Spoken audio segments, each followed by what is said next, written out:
Okay dear students, तर आजच्या लेक्चरमध्ये आपण शिकणार आहोत chemical properties of non metals. पहा लक्षात घ्या, या आधीच्या लेक्चरमध्ये आपण शिकलो what is mean by ions and what is the chemical properties of metals. आज आपण पाहणार आहोत chemical properties of non metals. काय? Chemical properties of non metals. Okay, तर कोणत्याही गोष्टीची पहिली केमिकल प्रॉपर्टी म्हणजे काय? त्याचं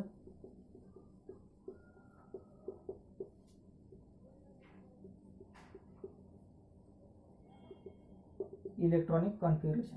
पहा लक्षात घ्या, जसं मेटलच्या शेवटच्या शेलमध्ये 1 ते 3 इलेक्ट्रॉन राहतात, तसंच नॉन मेटल्सच्या शेवटच्या शेलमध्ये जनरली 4 ते 7 इलेक्ट्रॉन राहतात. ओके, नॉन मेटल्स ह्या किंवा 5 ते 7 केलं तरी चालते. कधी कधी 4ही राहतात आणि जनरली 5 ते 7 राहतात. ओके, नॉन मेटल्स ह्या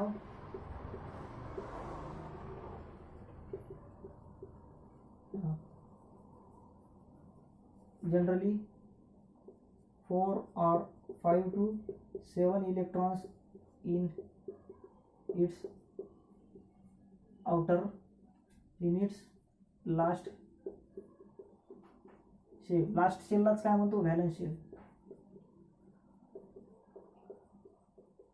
लास्ट शेल और व्हॅलन्स शेल. एक्झाम्पल काय असते बेटा? कार्बन. कार्बनचा ॲटॉमिक नंबर 6, 2,4, 4 इलेक्ट्रॉन. ओके, नायट्रोजनचा 7, 2,5 आहे की नाही, 5 इलेक्ट्रॉन. त्याच्यानंतर ऑक्सिजन 8, 2,6, 6. फ्लोरीन 9, 2,7. क्लोरीन 17, 2,8,7 आहे की नाही. त्याच्यानंतर काय असते बेटा? सल्फर 16, 6. पहा, नॉन मेटल्सच्या शेवटच्या शेलमध्ये, हे पाहिजे शेवटचा शेल आहे. नॉन मेटल्सच्या शेवटच्या शेलमध्ये जनरली 4 इलेक्ट्रॉन किंवा 5 ते 7 इलेक्ट्रॉन सापडतात. कधी कधी 4ही सापडतात आणि जनरली 5 ते 7 हे महत्त्वाचं आहे. ओके, 4ही सापडतात आणि कधी कधी 4ही सापडतात, पण 5 ते 7 इलेक्ट्रॉन हे कॉमन असतात, आहे की नाही. पहा, कार्बन नॉन मेटल आहे, नायट्रोजन नॉन मेटल आहे, ऑक्सिजन, फ्लोरीन, क्लोरीन, सल्फर हे सगळे नॉन मेटल आहे. यांच्या शेवटच्या शेलमध्ये काय आहे? यांच्या शेवटच्या शेलमध्ये जनरली 4 इलेक्ट्रॉन किंवा 5 ते 7 इलेक्ट्रॉन सापडतात. ओके, चला, हे झालं बेटा पहिला पॉईंट, इलेक्ट्रॉनिक कॉन्फिगरेशन. दुसरा पॉईंट बेटा, फॉर्मेशन ऑफ आयन. म्हणजे नॉन मेटल कोणता आयन तयार करतात? मेटल कटायन तयार करतात, नॉन मेटल अनायन तयार करतात. समजलं? दुसरी केमिकल प्रॉपर्टी पाहणार आहोत बेटा आपण. दुसरी केमिकल प्रॉपर्टी पाहणार आहोत फॉर्मेशन ऑफ आयन्स. दुसरी केमिकल प्रॉपर्टी पाहणार आहोत बेटा, फॉर्मेशन ऑफ आयन्स.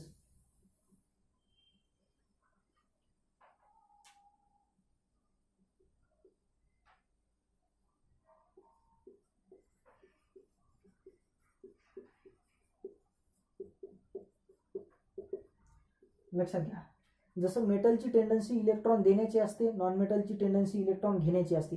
म्हणजे गेन करण्याची असते, ॲक्सेप्ट करण्याची असते.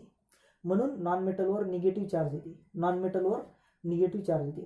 तर काय लिहायचं? Non metals have NM. NM म्हणजे non metals have tendency to gain or accept the electron in its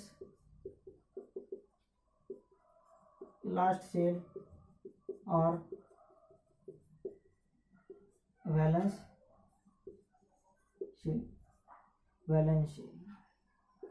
So it can forms the negative ion or anion. पहा एक्झाम्पल, ऑक्सिजनचा ॲटॉमिक नंबर आहे 2,6. यानं जर समजा 2 इलेक्ट्रॉन घेतली, तर याच्यावर किती चार्ज येईल? यानं जर समजा 2 इलेक्ट्रॉन घेतले तर काय होईल? हे 2,8 होईल. मग आपल्याला काय भेटेल? 2,8. ओके, यानं जर 2 इलेक्ट्रॉन घेतले तर याच्यावर काय चार्ज येईल? ऑक्सिजनवर कोणता चार्ज येईल रे? ऑक्सिजनवर कोणता चार्ज येईल? डायनिगेटिव्ह. ओ डायनिगेटिव्ह. काय कॉन्फिगरेशन राहील याचं? याचं कॉन्फिगरेशन राहील हे बघा असं 2,8. 6 आणि 2 किती? 8. समजलं ना? पहा लक्षात घ्या. जर समजा क्लोरीन ॲटॉमिक नंबर 17 2,8,7 2,8,7 यानं जर समजा 1 इलेक्ट्रॉन घेतला तर याच्यावर काय होईल? क्लोरीनवर 1 निगेटिव्ह चार्ज येईल. एक इलेक्ट्रॉन घेतला 1 निगेटिव्ह चार्ज. 2 इलेक्ट्रॉन घेतले 2 निगेटिव्ह चार्ज. समजलं? पहा 2,8,8 ठीक आहे. 2,8,8 पहा 7 आणि 1 8. ओके, मग याच्यावर कोणता चार्ज येईल आहे की नाही? जर समजा नायट्रोजन ॲटॉमिक नंबर किती आहे? 7 2,5. जर समजा यानं 3 इलेक्ट्रॉन घेतले आहे की नाही? तुम्ही म्हणत असाल हे बघा काहीही करून शेवटच्या शेलमध्ये 8 इलेक्ट्रॉन आले पाहिजे. काहीही करून शेवटच्या शेलमध्ये 8 इलेक्ट्रॉन आले पाहिजे. त्याच हिशोबाने इलेक्ट्रॉन घ्यायचे. 5ला किती इलेक्ट्रॉन लागतात? 3 म्हणजे किती होईल? 8. एन ट्रायनिगेटिव्ह म्हणजे काय होईल? 2,8. तर नॉन मेटल कोणता आयन तयार करते? नॉन मेटल अनायन तयार करते. अनायनवर कोणता चार्ज असते? निगेटिव्ह. अनायनवर कोणता चार्ज असते? निगेटिव्ह. ओके, अनायनवर कोणता चार्ज असते? निगेटिव्ह. ऑक्सिजनवर किती? 2 निगेटिव्ह. क्लोरीनवर 1 निगेटिव्ह. नायट्रोजनवर 3 निगेटिव्ह. आहे का? काही करून शेवटच्या सेलमध्ये 8 झाले पाहिजे. किती झाले पाहिजे रे? शेवटच्या सेलमध्ये 8 झाले पाहिजे. 8 इलेक्ट्रॉन. आहे की नाही? शेवटच्या सेलमध्ये 8 इलेक्ट्रॉन झाले पाहिजे. त्या हिशोबानेच इलेक्ट्रॉन द्यायचे किंवा त्याला घ्यायला लावायचे. समजलं? तर हे झालं बेटा फॉर्मेशन ऑफ आयन्स बद्दल. तिसरी केमिकल प्रॉपर्टी आहे बेटा reaction with oxygen. Reaction with oxygen. समजलं? तिसरी केमिकल प्रॉपर्टी आहे रिॲक्शन विथ ऑक्सिजन. तिसरी केमिकल प्रॉपर्टी आहे रिॲक्शन विथ ऑक्सिजन. जर समजा non मेटलची reaction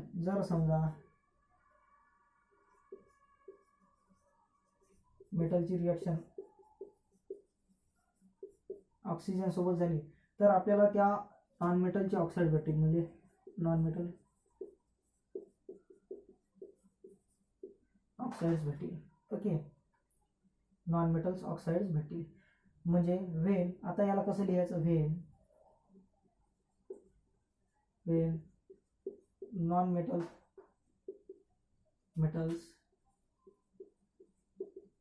reacts when non-metal reacts with oxygen, it gives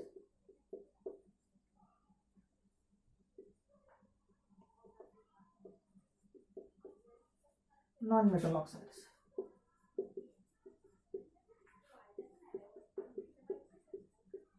okay, आता लक्षात घ्या बेटा.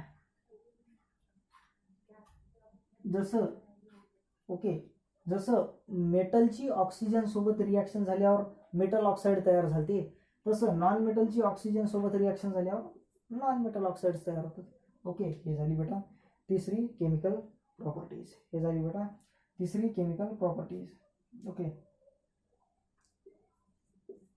ओके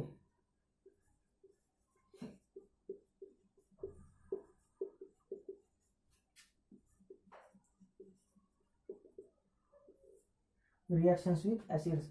ओके, लक्षात घे बेटा. नॉन मेटल्स हे डायल्यूट ॲसिड सोबत रिॲक्ट करत नाही. Non metals do not reacts with dilute. म्हणजे डायल्यूट ॲसिड सोबत नॉन मेटलची रिॲक्शन होत नाही. ओके, असं लिहायचं. Non metals do not reacts with dilute acid म्हणजे नॉन मेटलची डायल्यूट ॲसिड सोबत रिॲक्शन होत नाही. समजलं. तर हे चार. पाचवी प्रॉपर्टी वॉटर सोबत नाही आहे, दिलेली नाही आहे. जर समजा आहे की नाही जर समजा आपण आहे की नाही ॲसिडची रिॲक्शन नॉन मेटल सोबत केली तर आपल्याला रिॲक्शन मिळत नाही, कारण डायल्यूट ॲसिड सोबत कोणासोबत रे डायल्यूट ॲसिड सोबत नॉन मेटल्सची रिॲक्शन होत नाही, कारण डायल्यूट ॲसिड सोबत नॉन मेटलची रिॲक्शन होत नाही. तर हे चारच केमिकल प्रॉपर्टी दिलेल्या आहेत कशाच्या, नॉन मेटल्सच्या. ओके, तर चला हे व्यवस्थित लिहून घ्या, हे व्यवस्थित लिहून घ्या. ओके, चला आता आहे की नाही आपण नेक्स्ट लेक्चरमध्ये काय पाहणार आहोत, नेक्स्ट लेक्चरमध्ये आपण पाहणार आहोत uses of metals, uses of non metals. त्यानंतर मग आपण पाहणार आहोत नोबल मेटल्स म्हणजे काय. ओके, मग त्याचे युजेस. त्यानंतर आपण पाहणार आहोत नोबल मेटल्स म्हणजे काय आणि मग त्यांचे युजेस. ओके, चला तोपर्यंत हे व्यवस्थित लिहून घ्या. पहा, याच्या आधीच्या लेक्चरमध्ये आपण काय पाहिलं होतं, आयन्स म्हणजे काय. ओके, मग केमिकल प्रॉपर्टीज ऑफ मेटल्स. आजच्या लेक्चरमध्ये आत्ताच्या लेक्चरमध्ये काय पाहिलं, chemical properties of non metals. किती पाहिल्या, 4. ओके, पहिली इलेक्ट्रॉनिक कॉन्फिगरेशन, दुसरी फॉर्मेशन ऑफ आयन, तिसरी रिॲक्शन विथ ऑक्सिजन, चौथी रिॲक्शन विथ ॲसिड्स. तर हे 4 केमिकल प्रॉपर्टी कोणाच्या आहे, नॉन मेटल्सच्या. ओके, व्यवस्थित लिहून घ्या.